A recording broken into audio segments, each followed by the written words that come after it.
আচ্ছা সৈকত, একটা জিনিস কখনো ভেবে দেখেছো? তুমি তো কখনো আমাকে দেখতে চাওনি, কিংবা কখনো কোনো ছবিও চাওনি, ভিডিও কলও দাওনি। তোমাকে আমি প্রচন্ড ভালোবাসি। আমার কল্পনায় তোমার একটা চিত্র এঁকে রেখেছে। আমি জানি তুমি অনিন্দ সুন্দর।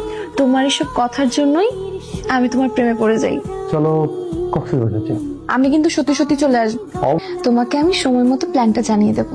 আমার ফ্রেন্ড সার্কেলরা বলছিল ওদেরকে ট্রিট দিতে হবে, ওই জন্য আমার 5,000 টাকা লাগবে। থ্যাংক ইউ বাবা। মেয়েকে না এত টাকা দিয়ে দিয়ে মাথায় তুলে ফেলো না। তুই নাকি বাসা থেকে 5,000 টাকা উঠে আনছিস আমাদেরকে চটপটি খাওয়ানোর নামে। ভালোবাসার জার্নি করতে গেলে তো ভালোবাসা জানি মানে? ফেসবুকে একটা ছেলের সাথে আমি ছেলেটার প্রেমে পুরো হাবুডুবু খাচ্ছি। নাম হচ্ছে সৈকত। আমি গতকালকে সৈকতের সাথে কথা বলেছি আমরা একসাথে কক্সবাজার দেখা করব। আরে ছোঁয়া, তুই কি নিয়ে এত টেনশন করছিস? আন্টি, আঙ্কেল, আপনাদের কাছে আমার একটা আবেদন আছে। না মানে আমার খালাতো বোনের বিয়ে তো কক্সবাজার, তো ওকে নিয়ে যেতে বলছে। দেশের এই পরিস্থিতিতে কক্সবাজার যাওয়াটা কি নিরাপদ হবে?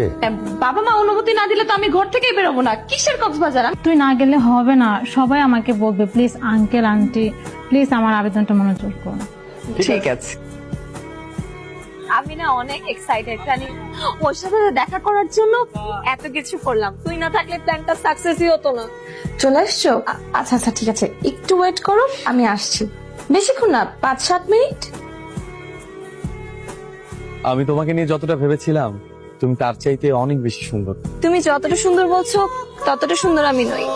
পৃথিবীতে কেউ যদি কাউকে মন থেকে ভালোবাসে, তার কাছে সেই মানুষটা পৃথিবীর সবচেয়ে সুন্দর মানুষ হয়ে ওঠে। এই যে দেখো, আমরা ফেসবুকে প্রেম করলাম, দুজন দুজনের কাছে আসলাম, এত ভালোবাসা, এরপরেও আমাদের দুজনকে চিনতে হলো পোশাকের বিবরণ।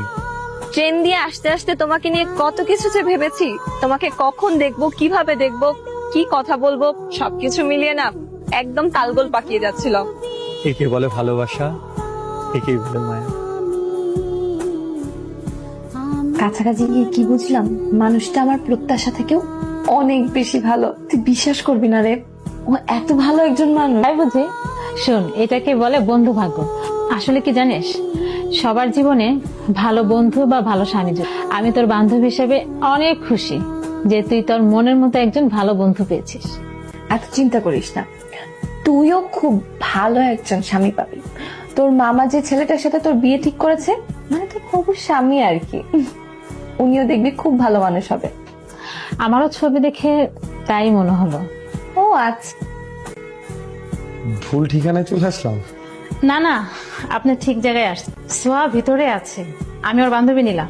আসুন ভিতরে আসুন। না না, ঠিক আছে, আপনি একটু কষ্ট করে ছোঁয়াকে ডেকে দিন, আমি এখানে বসে অপেক্ষা করছি। আচ্ছা ঠিক আছে, তাহলে আপনি বসেন, আমি ডেকে দিচ্ছি। তোর রাজকুমার যা দরজায় দাঁড়িয়ে আছে। আমার রাজকুমারকে তোর কাছে কেমন লাগলো? এটা তো অনেক আগে থেকেই ভালো লাগছে। আগে থেকে ভালো লাগছে মানে? তুই আগে থেকে ওকে চিনতিস নাকি? আরে না, এমনি বললাম। যা তো তুই দাঁড়ায় আছিস।